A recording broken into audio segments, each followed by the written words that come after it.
আমার দিনী ভাইরা গভীর মনোযোগ দিয়ে শোনা রাখবে। লাইলাতুল কদর এমন একটি গুরুত্বপূর্ণ রাত, এমন একটি ফজিলতময় রাত। এই রাতের গুরুত্ব বোঝাতে আল্লাহ রাব্বুল আলামিন হযরত মুহাম্মদুর রাসূলুল্লাহ সাল্লাল্লাহু আলাইহি ওয়াসাল্লামের কাছে জিবরাইল আমিনের মাধ্যমে সূরা কদর অবতীর্ণ করে নাজিল করে রাতের গুরুত্ব বুঝিয়ে আল্লাহ তাআলা সূরা কদর নাজিল করে জানিয়ে দেয়, ইন্না আনজালনাহু ফি লাইলাতিল কদর। জোরে বলেন না আল্লাহু আকবার। আল্লাহ রাব্বুল আলামিন বলেন, নিশ্চয় আমি কদরের রাত্রিতে কোরআন নাজিল করেছি। জোরে বলেন সুবহানাল্লাহ। কোরআনের রাত্রি, কোরআনকে নাজিল করা হয়েছে কদরের রাত্রিতে। আমার দিনী ভাইরা, তার মানে বোঝা গেল এই রাতের দাম আছে না নাই? এই কোরআনের যে মর্যাদা আছে, আল্লাহর নবী বিশ্ব নবী কোরআন সম্পর্কে বলে, আল কুরআন আহাব্বু ইলাল্লাহি মিনাস সামাওয়াতি ওয়াল আরদি ওয়া মান ফিহিন। আসমান এবং জমিন এই দুয়ের মাঝে, এত দুয়ের মাঝে যা কিছু আছে, সবচেয়ে আল্লাহ তাআলার কাছে পবিত্র কোরআনুল কারীম হচ্ছে অধিক প্রিয়। জোরে বলেন সুবহানাল্লাহ। তো আল্লাহ তাআলার এই প্রিয় কালাম মহাগ্রন্থ আল কোরআনুল কারীমের এত মর্যাদা, সেই মর্যাদা সম্পন্ন কোরআন যেই রাতে নাজিল করেছে, তাহলে বোঝা গেল সেই রাতের মর্যাদা আছে না নাই? এজন্য এই রাতকে বছরে যতগুলো রাত রয়েছে সব রাতের চেয়ে এই রাতের মর্যাদা আল্লাহ তাআলা বাড়িয়ে দিয়েছেন। জোরে বলেন সুবহানাল্লাহ। শুধু তাই, আলহামদুলিল্লাহ। আসেন সর্বপ্রথম সেই মহান রবের দরবারে কালিমাতুশ শুকর আদায় করছি যে আল্লাহ পাক রব্বুল আলামিন মাহে রমজানের তৃতীয় জুমায় আমাদেরকে বাছাই করে তার ঘর মসজিদের ভিতর আসার তৌফিক দান করেছেন। এই জন্য সকলেই কণ্ঠের সাথে কণ্ঠ মিলিয়ে একসাথে আকাশ বাতাস মুখরিত করে শরীরের সর্বোচ্চ শক্তি দিয়ে কালিমাতুশ শুকর আদায় করছি। পড়ি আলহামদুলিল্লাহ। দরুদ ও সালাম পাঠ করছি বিশ্ব নবীর শানে, সকলেই পড়ি সাল্লাল্লাহু আলাইহি ওয়াসাল্লাম। সম্মানিত প্রাণপ্রিয় কলিজার টুকরা মুসল্লিয়ান ইকরাম, আজ মাহে রমজানের তৃতীয় জুমা, রহমতের 10 দিন শেষ হয়ে মাগফিরাতে পদার্পণ করেছি। আগামী জুমা আসতে আসতে ইনশাআল্লাহ জাহান্নাম থেকে মুক্তির, নাজাতেরও 10 দিন শেষ হয়ে যাবে। তো আমি আপনাদের সামনে পবিত্র কোরআনুল কারীম থেকে সূরা কদর, রাসূল সাল্লাল্লাহু আলাইহি ওয়াসাল্লামের অগণিত হাদিস থেকে একটি হাদিস তেলাওয়াত করেছি। উক্ত আয়াত ও হাদিসে লাইলাতুল কদরের ফজিলত সম্পর্কে আলোচনা করা হয়েছে।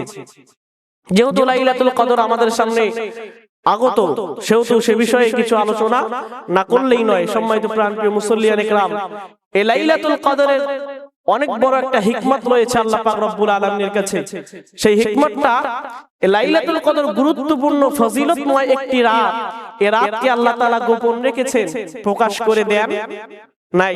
উলামায়ে কেরামের মাঝে বিভিন্ন মতামত রয়েছে। তার মধ্যে উল্লেখযোগ্য মত হচ্ছে, এই রাতকে যদি প্রকাশ করে দেওয়া হতো, এই রাতকে যদি স্পষ্ট করে দেওয়া হতো, তাহলে এক শ্রেণীর লোকেরা সারা বছর কোনো ইবাদত করতো না, সারা বছর আল্লাহর জিকির আজকার করতো না, বরং একটি রাতের জন্য অপেক্ষা করতে থাকতো।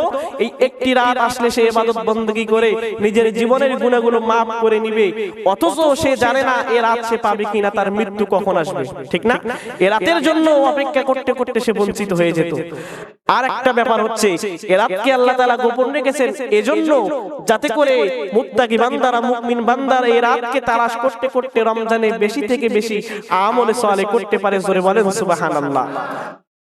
তো যেহেতু লাইলাতুল কদর আমাদের মাঝে চলে এসেছে, এই লাইলাতুল কদরের ফজিলত সম্পর্কে আলোচনা করা হবে ইনশাআল্লাহ। আমি আপনাদের সামনে যে আয়াত, যেই সূরা তেলাওয়াত করেছি, এই সূরাতে লাইলাতুল কদরের 3টি বৈশিষ্ট্য উল্লেখ করা হয়েছে। জোরে বলেন কয়টি? 3টি বৈশিষ্ট্য উল্লেখ করা হয়েছে। এই 3টি বৈশিষ্ট্যের একটি হচ্ছে, এই রাতে কোরআনুল কারীম নাজিল করা হয়েছে। কি নাজিল করা হয়েছে? মহাগ্রন্থ আল কোরআনুল কারীম নাজিল করা হয়েছে। দ্বিতীয় নাম্বার বৈশিষ্ট্য হচ্ছে, এই রাত হচ্ছে 1000 মাসের চেয়েও অধিক পূর্ণবান, লাভবান, সববান। এই রাতে ইবাদত করলে লাভ পাওয়া যাবে। জোরে বলেন সুবহানাল্লাহ। 1000 মাসের চেয়েও উত্তম এই রাত। তৃতীয় নাম্বার বৈশিষ্ট্য হচ্ছে, এই রাতে ফেরেশতাগণ এবং জিবরাইল আমিন পৃথিবীর জমিনে অবতরণ করেন এবং বান্দাদের জন্য দোয়া করেন এবং শান্তি সালাম বর্ষিত করেন। জোরে বলেন সুবহানাল্লাহ। তো এই 3টি বিষয়ে আলোচনা করব ইনশাআল্লাহ। আমার দিনী ভাইরা গভীর মনোযোগ দিয়ে শোনা রাখবে। লাইলাতুল কদর এমন একটি গুরুত্বপূর্ণ রাত, এমন একটি ফজিলতময় রাত। এই রাতের গুরুত্ব বোঝাতে আল্লাহ রাব্বুল আলামিন হযরত মুহাম্মদুর রাসূলুল্লাহ সাল্লাল্লাহু আলাইহি ওয়াসাল্লামের কাছে জিবরাইল আমিনের মাধ্যমে সূরা কদর অবতীর্ণ করে নাজিল করে রাতের গুরুত্ব বুঝিয়ে আল্লাহ তাআলা সূরা কদর নাজিল করে জানিয়ে দেয়, ইন্না আনজালনাহু ফি লাইলাতিল কদর। জোরে বলেন না আল্লাহু আকবার। আল্লাহ রাব্বুল আলামিন বলেন, নিশ্চয় আমি কদরের রাত্রিতে কোরআন নাজিল করেছি। জোরে বলেন সুবহানাল্লাহ। কোরআনের রাত্রি, কোরআনকে নাজিল করা হয়েছে কদরের রাত্রিতে। আমার দিনী ভাইরা, তার মানে বোঝা গেল এই রাতের দাম আছে না নাই? এই কোরআনের যে মর্যাদা আছে, আল্লাহর নবী বিশ্ব নবী কোরআন সম্পর্কে বলে, আল কুরআন আহাব্বু ইলাল্লাহি মিনাস সামাওয়াতি ওয়াল আরদি ওয়া মান ফিহিন। আসমান এবং জমিন এই দুয়ের মাঝে, এত দুয়ের মাঝে যা কিছু আছে সবচেয়ে আল্লাহ তাআলার কাছে পবিত্র কোরআনুল কারীম হচ্ছে অধিক প্রিয়। জোরে বলেন সুবহানাল্লাহ। তো আল্লাহ তাআলার এই প্রিয় কালাম মহাগ্রন্থ আল কোরআনুল কারীমের এত মর্যাদা, সেই মর্যাদা সম্পন্ন কোরআন যেই রাতে নাজিল করেছে, তাহলে বোঝা গেল সেই রাতের মর্যাদা আছে না নাই? এজন্য এই রাতকে বছরে যতগুলো রাত রয়েছে সব রাতের চেয়ে এই রাতের মর্যাদা আল্লাহ তাআলা বাড়িয়ে দিয়েছেন। জোরে বলেন সুবহানাল্লাহ। শুধু তাই নয় আমার দিনী ভাইরা, তাহলে বোঝা গেল কোরআনের সাথে রাতের সম্পর্ক থাকার কারণে এই রাতের মর্যাদা আল্লাহ তাআলা বাড়িয়ে দিয়েছে, ঠিক না? যেমনই ভাবে এই কোরআনের সাথে একজন হাফেজে কোরআনের সম্পর্ক থাকার কারণে এর মর্যাদা এত বেশি। আল্লাহর নবী বলেন, ইকরা ওয়ারতাকি ওয়ারাতিল কামা কুনতা তুরাতিলু ফিদ দুনিয়া ফাইন্না মানজিলাকা ইনদা আখিরি আয়াতি তাকরাউহা। আল্লাহ রাব্বুল আলামিন কিয়ামতের ময়দানে হাফেজদেরকে বলবে, পড়ো পড়ো আর চড়তে থাকো, একটা একটা করে আয়াত পড়ো আর একটা একটা করে সিঁড়ি চড়তে থাকো। সুবহানাল্লাহ বলেন। তার তিলের সাথে পড়ো, যেমন ভাবে দুনিয়ার জমিনে পড়েছিলে, কেননা যে পর্যন্ত তোমার এই পড়া শেষ হবে সেখানেই তোমার মানজিল হবে, সেখানেই তোমার গন্তব্য হবে। সুবহানাল্লাহ। তার মানে যেখানে আয়াত শেষ হবে, যেখানে হাফেজ সাহেবেরা পড়া শেষ হবে, ইয়াত নাই, যে পর্যন্ত পড়তে পেরেছে যেখানে গিয়ে শেষ হবে সেখানেই তার মানজিল, সেই স্থানটা হবে তার জান্নাতের জায়গা। জোরে বলেন সুবহানাল্লাহ। তাহলে বোঝা গেল এই কোরআনের সাথে সম্পর্ক যার যত বেশি থাকবে তার মর্যাদাও তত বেশি হবে। জোরে বলেন ঠিক কিনা? একটা লজিক আপনি দেখেন দুনিয়ার জমিনে, এই তো কোরআনুল কারীমের একটি গিলাফ আমরা দামি কাপড় দিয়ে করি না, ঠিক না? আমরা দামি কাপড় দিয়ে করি না, সাধারণ কাপড় দিয়ে করার চেষ্টা করি, অথচ নিজের গায়ের জামাটা দামি কাপড় বানাই, টিপি যেই কাপড় দিয়ে ঢেকে রাখি এই কাপড়টা নকশি করি, সুন্দর করে ডিজাইন করি, কি করি না? আমার দিনে ভাইয়া লজিক দেখেন, সেই কাপড় যদি পরে যায়, আপনার পাঞ্জাবি যদি পরে যায়, বড় জোর আমরা এটাকে ঝেড়ে মুছে রেখে দেব। কিন্তু কোরআনুল কারীমের সেই গিলাফটা সাধারণ কাপড় হলেও যদি সেটা পরে যায়, ছোট থেকে বড় মানুষ সবাই এই গিলাফটাকে ঝেড়ে মুছে বুকে ধারণ করে, আবার সেটাকে চুমু খায়। কেন? কোরআনের সাথে সম্পর্ক থাকার কারণে এর মর্যাদা বাড়িয়ে দিয়েছেন কে? আর জোরে বলে। ঠিক তেমনই ভাবে মোট কথা বলতেছি, এই কোরআনের সাথে এই রাতের সম্পর্ক থাকার কারণে আল্লাহ তাআলা এই রাতের মর্যাদা বাড়িয়ে দিয়েছেন। সুবহানাল্লাহ। এই হচ্ছে এক নাম্বার বৈশিষ্ট্য। আল্লাহ রাব্বুল আলামিন আয়াত নাযিল করে আল্লাহর নবী বিশ্ব নবী সাল্লাল্লাহু আলাইহি সাল্লামের আগ্রহ বাড়িয়ে দেওয়ার জন্য এবার বলতেছেন, আল্লাহ যখন বললেন, রাসূল আমি এই রাতে কোরআন নাযিল করেছি, ওমা আদরাকা মা লাইলাতুল কদর। ও রাসূল আপনি কি জানেন লাইলাতুল কদর কি জিনিস? আল্লাহর নবী জানেন না, আল্লাহ নিজেও জানেন, আল্লাহর নবী জানেন না, তারপরও জিজ্ঞাসা করলেন। কারণ হচ্ছে আগ্রহ বাড়ানোর জন্য। কিসের জন্য?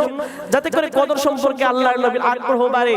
আল্লাহর নবীও জানে না কদর কি, সাহাবা আজমাইনরাও জানে না কদর কি, আল্লাহ তাআলা নিজেই জানিয়ে দিলেন আল্লাহর রাসূলকে, ও রাসূল কদর হচ্ছে লাইলাতুল কদরি খায়রুম মিন আলফি শাহর।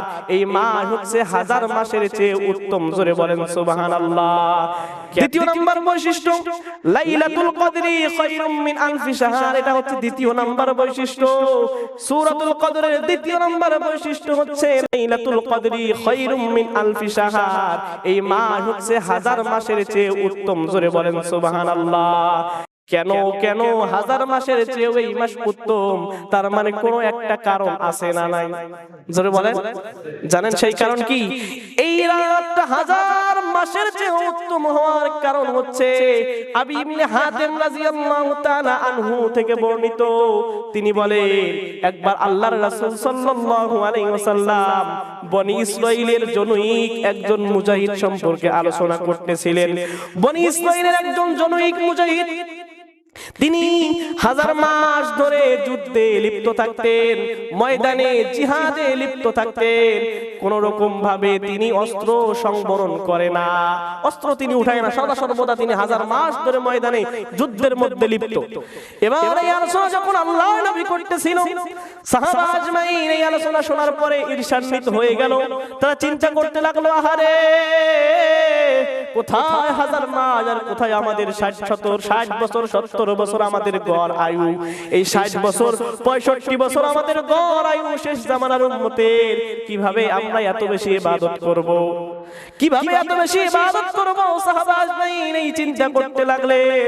তারা বলতেছেন তারা হাজার মাস জিহাদ করতেন, ইবাদত করতেন, আর আমাদের 60-65 বছরে কি এমন আমল করে আমরা জান্নাতে যেতে পারবো?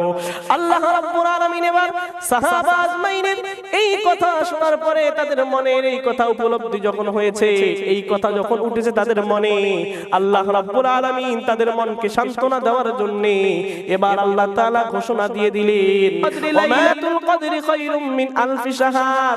ও সাহাবারা, ও আল্লাহর নবী, ও নবী, আপনি জানায়া দেন আপনার উম্মতদেরকে, আপনার সাহাবাদেরকে, চিন্তার কোনো কারণ নাই, চিন্তার কোনো কারণ নাই। আমি আল্লাহর এত বেশি দয়া, আমি আল্লাহর এত বেশি মায়া, হাজার মাস হাজার বছর ইবাদত করা লাগবে না, বরং শেষ জামানার উম্মত যদি লাইলাতুল কদর নামক একটি রাত, এই রাতে যদি ইবাদত বন্দেগীতে, রোজারিতে, তাওবা ইস্তেগফারে কাটিয়ে দিতে পারে, আমি আল্লাহ তাআলা হাজার মাস হাজার বছরের চেয়েও তার আমলনামায় বেশি থেকে বেশি সব দান করব। আর জোরে বলেন সুবহানাল্লাহ। কত ভাগ্যবান আমরা, হাজার মাস ইবাদত করে, হাজার বছর ইবাদত করলে যেই সব আল্লাহ তাআলা একটি মাত্র ইবাদত করলে এই সব আপনার আমার আমলনামায় দিয়ে দিবেন। জোরে বলেন না সুবহানাল্লাহ। সুতরাং এই রাতে ইবাদত করা দরকার আছে না নাই? ঘুমিয়ে যাব নাকি? জোরে বলেন। ঘুমানো যাবে না। সারা রাত্রি সারা বছর তো আপনি ঘুমিয়ে কাটিয়ে দিলেন, একটি মাত্র রাত এই লাইলাতুল কদরে ঘুমানোর কোনো সুযোগ না। এই রাত আপনাকে তালাশ করতে হবে। রমজানের শেষ দশকে বেজর রাত্রিগুলোতে কোন রাত্রিতে এই লাইলাতুল কদর পাবেন এটা নির্দিষ্ট নাই। এটা 27-এ হতে পারে, আবার 21-এ হতে পারে, আবার 29-এ হতে পারে, 23 হতে পারে। বেজর রাত্রিগুলোতে আপনাকে এই লাইলাতুল কদর তালাশ করে করে ইবাদত করতে হবে। যদি আপনি এই লাইলাতুল কদর পেয়ে যান, আপনার মতো ভাগ্যবান আর কাউকে খুঁজে পাওয়া যাবে। কয়টা বৈশিষ্ট্য বললাম? 2টা বললাম। তৃতীয় নাম্বার বৈশিষ্ট্য হলো, এই লাইলাতুল কদরের তৃতীয় নাম্বার বৈশিষ্ট্য হলো তানাজ্জালুল মালাইকাতু ওয়ার রূহু ফিহা বিইذনি রাব্বিহিম। এই রাতের ভিতরে, এই রাতের মধ্যে আসমান থেকে আল্লাহ রাব্বুল আলামিন ফেরেশতা প্রেরণ করেন। জিবরাইল আমিন সহ বেশ কিছু ফেরেশতাকে আল্লাহ তাআলা পৃথিবীর জমিনে প্রেরণ করেন। কেন তারা আসেন পৃথিবীর জমিনে? এই ফেরেশতাদেরকে মূলত প্রেরণ করা হয় তাকদীর সম্পর্কিত বিষয়ক ভাগ্যলিপি। এই একটি বছর কদরের রাত্রির পরে কার ভাগ্যে কতটুকু রিজিক হবে, কার হায়াত কতটুকু হবে, কি পরিমাণ বৃষ্টি হবে, এই সংক্রান্ত বিষয়গুলো আল্লাহ তাআলা ফেরেশতাদের হাতে লিপিবদ্ধ করে পাঠিয়ে দেয়। জোরে বলেন না সুবহানাল্লাহ। আমার দিনী ভাইরা, হাদিস পড়েছিলাম আনাস রাদিয়াল্লাহু তাআলা আনহু থেকে বর্ণিত, জিবরাইল আমিন সহ ফেরেশতারা ইদা কানা লাইলাতুল কদরি, যখন লাইলাতুল কদর হবে, লাইলাতুল কদরের রাত্রিতে নাযালা জিবরাইল আলাইহিস সালাম, জিবরাইল আলাইহিস সালাতু ওয়াস সালামকে প্রেরণ করা হয়, ফেরেশতাদেরকে পৃথিবীর জমিনে প্রেরণ করা হয়। কেন কেন কেন? ফি কাবকাবাতিন ইউসাল্লুনা আলা কুল্লি আবদিন কায়িমিন আও কায়দিন ইয়াযকুরু ইসমাল্লাহি আলাইহি, তারা পৃথিবীর জমিনে এসে সর্বত্র ছড়িয়ে পড়ে আল্লাহর কোন বান্দা বান্দিরা কোন অবস্থায় বসে দাঁড়িয়ে আল্লাহর ইবাদত করে, আল্লাহর জিকির আজকার করে, তখন তারা সেই সমস্ত বান্দা বান্দীদের জন্য দোয়া করতে থাকে। সুবহানাল্লাহ। আর এক হাদিসের মধ্যে বিস্তারিত বিবরণ এসেছে, বিস্তারিত বর্ণনা এসেছে, এ রাতের ভিতরে জিবরাইল আমিন সহ একদল ফেরেশতাদের জামাত পৃথিবীর জমিনে আগমন করেন। তারা কাবা শরীফের, তাদের হাতে একটা সবুজ রঙের ঝান্ডা থাকে, একটা পতাকা থাকে। এই ঝান্ডাটা, এই পতাকাটা তারা কাবা ঘরের উপর এটাকে উড্ডীন করে দিয়ে পৃথিবীর সব জায়গায় তারা ছড়িয়ে ছিটিয়ে পড়ে, সব জায়গায় তারা ছড়িয়ে পড়ে। তারা দেখতে থাকে এ রাতের ভিতরে কোন বান্দাগুলো আল্লাহর ইবাদত করতেছে, আল্লাহর দাসত্ব করতেছে, আল্লাহর গোলামি করতেছে, আল্লাহর বরাত গাইতেছে, আল্লাহর কাছে চোখের পানি ছেড়ে দিয়ে আল্লাহর কাছে তওবা ইস্তিগফার করতেছে। যখন এই কিছু তারা ফেরেশতারা দেখে, দেখার পরে তাদের সাথে সালাম বিনিময় করে, মুসাফাহা করে, তাদের জন্য দোয়া করতে থাকে। জোরে বলেন সুবহানাল্লাহ, আর জোরে বলেন সুবহানাল্লাহ। শুধু তাই নয়, তাই নয়, সালামুন হিয়া হাত্তা মাতলাইল ফজর। আল্লাহু আকবার। এ রাতের ভিতরে আল্লাহ তাআলা সালাম, শান্তি বর্ষিত করেন। জোরে বলেন সুবহানাল্লাহ। এ রাতে শুধু শান্তি আর শান্তি। আপনি একটা লক্ষণ দেখবেন যে রাতটা লাইলাতুল কদর সঠিক, এ রাতে কিন্তু হিমশীতল হাওয়া বয়, সুন্দর সুন্দর একটু বৃষ্টি বয়, একটু বাতাস গায়ে লাগে, লাগে কিনা? জোরে বলেন। ছোট থেকে আমি দেখে এসেছি যে রাতগুলো জেগেছি, একটু হলো আলামত টের পাওয়া যায় যে এই রাতটা লাইলাতুল কদরের রাত। তো এই রাতে শুধু সালাম, শান্তি আর শান্তি, কোথাও কোনো অনিষ্ট হওয়ার সুযোগ, জোরে বলে। আর এটা থাকে কতক্ষণ পর্যন্ত? হাত্তা ইয়াতলু আল ফাজর, যতক্ষণ পর্যন্ত না সুবে সাদিক হয়। এই সুবে সাদিক পর্যন্ত এই শান্তি, এই সালাম আল্লাহ তাআলা বান্দাদের উপর বর্ষণ করেন। জোরে বলেন সুবহানাল্লাহ, আর জোরে বলেন সুবহানাল্লাহ। আমার দিনী ভাইরা, এই রাতে আল্লাহর রাসূল সাল্লাল্লাহু আলাইহি ওয়াসাল্লাম নিজেও বেশি বেশি ইবাদত করতেন, নিজেও বেশি বেশি আমল করতেন। জোরে বলেন সুবহানাল্লাহ। এজন্য আল্লাহর রাসূল এই রাতে একটি দোয়াও শিখিয়ে দিয়েছেন, আল্লাহুম্মা ইন্নাকা আফুউন তুহিব্বুল আফওয়া ফাআফু আন্নী, আল্লাহুম্মা ইন্নাকা আফুউন তুহিব্বুল আফওয়া ফাআফু আন্নী। হে আল্লাহ তুমি দয়াময়, হে আল্লাহ তুমি ক্ষমাশীল, আমাদেরকে ক্ষমা করতে ভালোবাসো, কাজেই আমাদেরকে maaf করে দাও। এই দোয়া আমাদের করা দরকার আছে না নাই? আর জোরে বলেন দরকার আছে না নাই? আমার দিনী ভাইরা, এই রাত আসলে আল্লাহর রাসূল নিজে ইবাদত করতেন, পরিবারদেরকেও ইবাদতের তাগিদ দিতেন। আম্মা জান আয়েশা রাদিয়াল্লাহু তাআলা আনহা তিনি বর্ণনা করেন, লাইলাতুল কদর আসলে, শেষ দশক আসলে, অর্থাৎ রমজানের শেষ দশক আসলে আল্লাহর রাসূল সাল্লাল্লাহু আলাইহি ওয়াসাল্লাম লুঙ্গিটাকে মজবুত করে বাঁধতেন। কি করতেন? লুঙ্গির ঢেকাটাকে একদম খিচি ধরে মজবুত করে বাঁধতেন। কেন? যাতে করে ইবাদত করতে বিঘ্নতা না ঘটে, যাতে করে লুঙ্গির ঢেকা খুলে না যায়। আল্লাহর রাসূল আম্মা জান আয়েশা বলেন তিনি কোমরকে মজবুত করে বাঁধতেন, লুঙ্গি বাঁধতেন, আবার কোমরে গামছাও প্রয়োজনে বাঁধতেন, যাতে করে ইবাদতে কোনো রকম ত্রুটি বিচ্যুতি না ঘটে।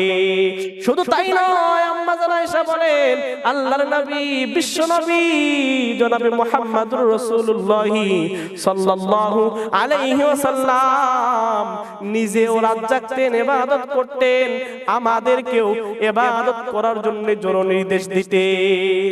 শুধু নিজে ইবাদত করলে চলবে না, বরং আল্লাহ বলেন কু আনফুসাকুম ওয়া আহলিকুম নারা।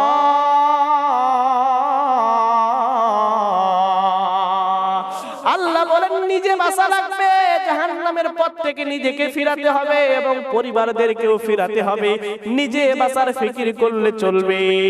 আল্লাহর রাসূল নিজে বাঁচার চিন্তা করতেন, নিজে ইবাদত করতেন এবং পরিবার পরিজনদেরকেও এ রাতে ইবাদত করার তাগিদ দিতেন, এ রাত্রিটা জাগরণ করার তাগিদ দিতেন, নির্দেশ দিতেন। তাহলে দেখেন আল্লাহর রাসূল মাসুম, তার কোনো গুনাহ নাই, তিনি জান্নাতে যাবেন, তারপরও তিনি এত এত ইবাদত করতেন।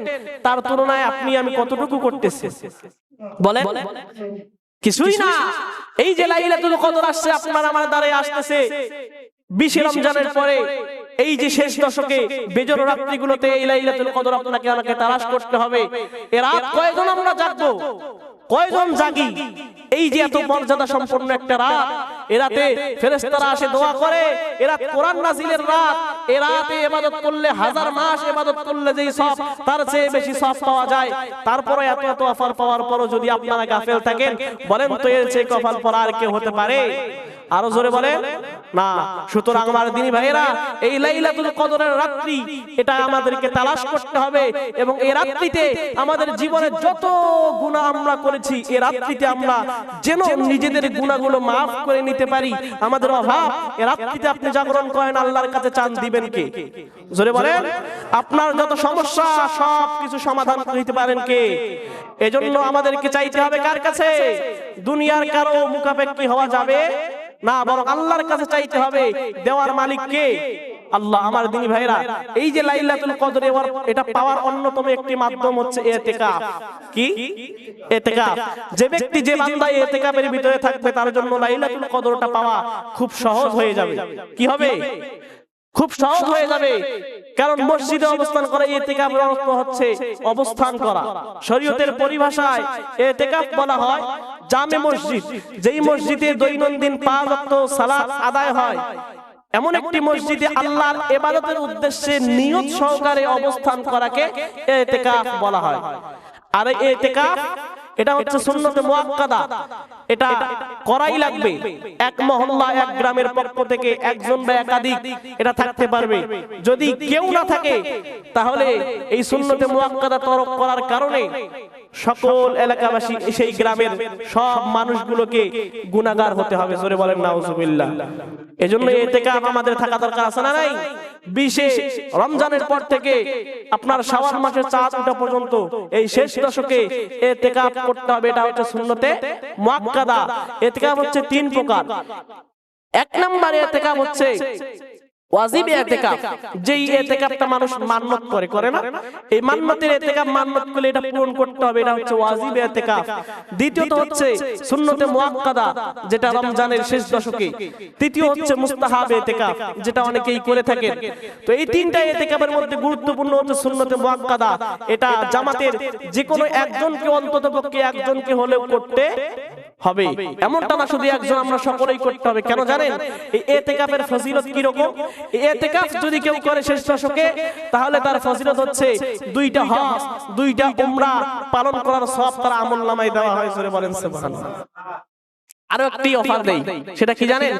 একটা ইসলামিক রাষ্ট্র, ইসলামিক রাষ্ট্রের সীমান্ত পাহারাদার 40 দিন যাবত একজন ইসলামী রাষ্ট্রের সীমান্ত এটা পাহারা দিলে তার যেই পরিমাণ সওয়াব হবে, একজন ব্যক্তি ইতিকাফ করলে তার সেই পরিমাণ সওয়াব হবে। জোরে বলেন সুবহানাল্লাহ।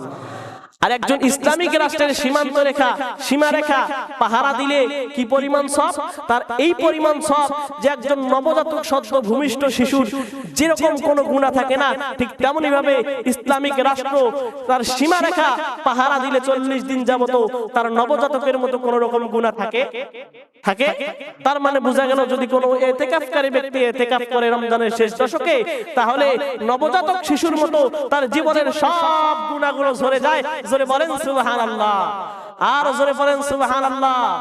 এজন্য আমাদের সকলেরই এই 10টা দিন সময় দেওয়া দরকার আছে না নাই? সব ব্যস্ততা ফিরে রেখে বছরে একটা মাত্র বছর আসে, একটা মাত্র মাস আসে, এই মাসটাও ঠিক মতো ইবাদত করি না। এই মাসের শেষ দশকে আল্লাহ তাআলা আমাদের লাইলাতুল কদর রেখেছেন, ইতিকাফ রেখেছেন, গুরুত্বপূর্ণ দিনগুলো রেখেছেন। এগুলো আমরা সকলে পালন করার চেষ্টা করব ইনশাআল্লাহ। আল্লাহ আমাদের সকলকেই সেই তৌফিক দান করুক। সকলেই বলেন আল্লাহুম্মা আমিন।